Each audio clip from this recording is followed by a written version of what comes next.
Welcome back. So, for this one, I just wanted to talk just a little bit, just kind of talk ideas out, not so much tell you what to do, but more so just kind of ask a few questions. What are your goals in life? For some, it's just going to be finishing up this book. For others, it's going to be doing some various art projects. For others, it's going to be getting a very specific job, or maybe you're one of those people that's going to want to invent something, that's going to want to discover some new planet, some new plant form, some new life form. These are the goals, and goals are important because as people, goals give us something to push for. And when it comes to your characters are going to be the same way. Oftentimes, you find that some of the characters that feel the most flat are just the characters that are designed for that very specific book. They're not characters designed to be people by themselves. They're characters designed to fill a specific role. But this is where the problem comes, because if they're only doing that specific role, then what good are they outside of that role? Once you use them for that role and then you come back around to them, who are they? They're kind of nobody characters. So when it comes to your characters, think about what are their goals in life. And just like with regular people, goals can be broken down to many different forms. I mentioned before occupations, and that's a very big goal. Some people, they'll start off in one position and their goal is they want to be a managerial position, or they want to own their own company, and so then they have to push to get up in that direction. For some people, they really want to write a book.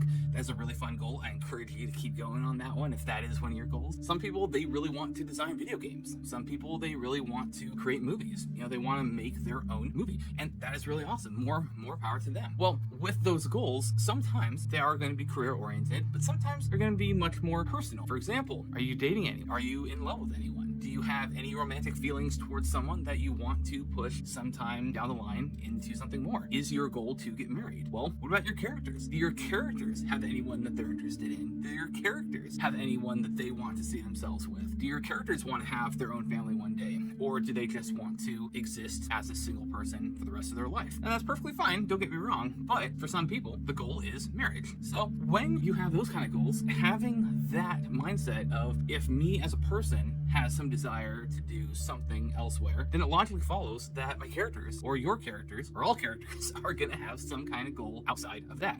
Now, I'm going to give you an example. So take Star Wars. Star Wars is actually a really good example because at the very beginning of the movie, well, at the very beginning when we meet Luke Skywalker beginning, we have this character who grew up on his family's farm, but his goal is he wants to be a pilot. And his friends have already gone to the academy, so he wants to put in his application. He wants to become a pilot for the Imperial Navy, and his goal is to basically live his entire life flying. That is awesome. That is a character that had goals outside of what the story required of him. And if intervention did not happen, if those droids did not show up, Luke would have gone on to pursue his dreams of being a pilot. And granted, what's really cool too about this is because of his personal goals, he trained those skills, and so he was able to be used in a very powerful way as a pilot. His goals gave him skills that were later utilized in an important part of the story. But then you got characters like, say, and unfortunately I do have to do a slam on this one, but Lord of the Rings, Bilbo Baggins really does not have much desire to do anything other than just exist. And if Gandalf had not come along, he basically would have just continued living in the Hobbit hole. That is, to me, a little bit boring. The Hobbit is very much a story about him becoming a much more kind of dominant character and getting his own dreams, his own aspirations, because later on, after he's done his adventure, he really likes it. And so he pursues adventuring, and he goes traveling, and he meets elves, and he has friendships, and he sees his dwarf friends occasionally, and he even goes back to Rivendell again. So, this guy, in his later years, he gets goals of going out and traveling outside of just living as a regular recluse. So in his instance, that's actually an interesting one because he didn't have those goals before, but his adventure gave him new goals to be able to play with. So when you're thinking about your characters, give them their own goals. Also going with Lord of the Rings, let's talk about the next part. So you got Frodo, you got Sam, and what I really, really love is you have Sam. Yes, he is a gardener, but one of the things that he really does want is he really does love Rosie Cotton, and he really does want to get married. Well, he goes off on his adventure with Frodo, and he still has that dream of he still wants to get back to Rosie. So through all of his adventures, he still has that goal of, once we get through to the end, I want to get back home. There is a moment, a beautiful moment, where he realizes that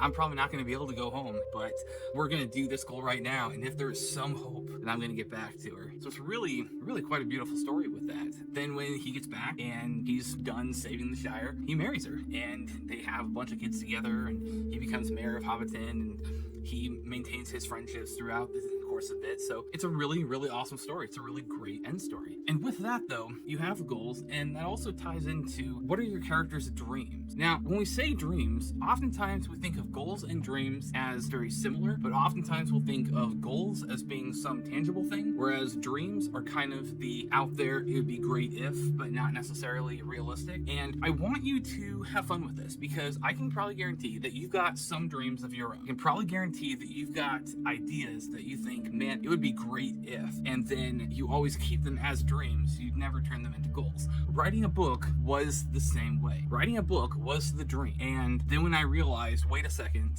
I really want this more than I want to think about wanting it, then it became a goal. And once that goal was realized, now I know I can do it. And so I've got my second book that's going to be about a couple months out. But right now, that's what I'm working towards. It is no longer a dream. It is now a goal. One of my other goals is I really want to get this YouTube channel higher. In the past, creating a YouTube channel was just a dream. And I thought, man, it'd be cool to be one of those people to make videos. But then until I sat down and said, okay, what would it actually take to do this? And it stayed a dream.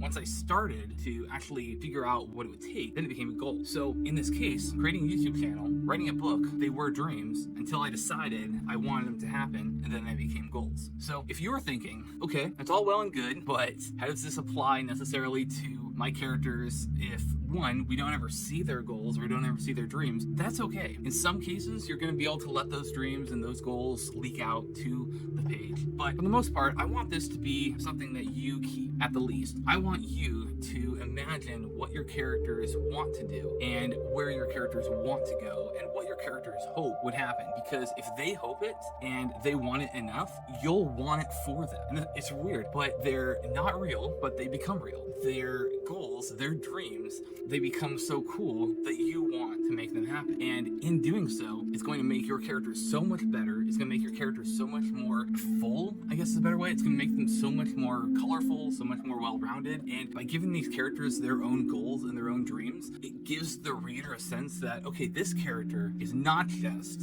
for this specific spot. This character belongs in this world, and I want to see what that character does in the end. And by giving your readers the gift of your characters having dreams beyond that page, it's going to make them want to keep reading and want to see what ends up happening to those guys. So I hope this was fun. I hope this was enjoyable, and I hope you have fun dreaming and setting your own goals for yourself. So take care. Happy writing.